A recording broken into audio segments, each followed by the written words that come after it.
Le foie est l'organe le plus volumineux du corps humain. Il se situe juste en dessous des côtes, sur le côté droit. Le foie a plusieurs fonctions. Il filtre les déchets, ainsi que d'autres matériaux nocifs présents dans le sang. Il produit des enzymes et de la bile pour aider la digestion. Et il produit des substances chimiques et des hormones qui sont essentielles au bon fonctionnement de l'organisme. Les cellules du foie sont appelées hépatocytes.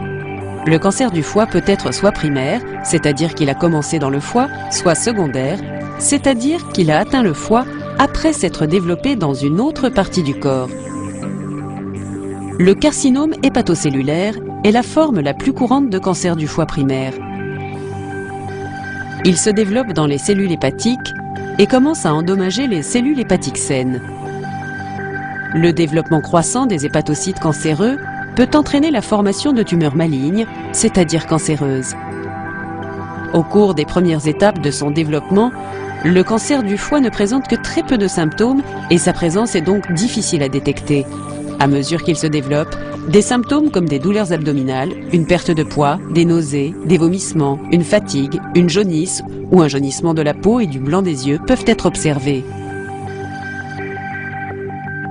Les médecins ne connaissent pas les causes exactes du cancer du foie, mais des infections chroniques comme les hépatites virales B et C ou une cirrhose peuvent augmenter le risque de développer la maladie. Les hommes sont généralement plus sujets au cancer du foie, tout comme les personnes âgées de plus de 60 ans. Diverses options thérapeutiques sont possibles en fonction du type et du stade du cancer.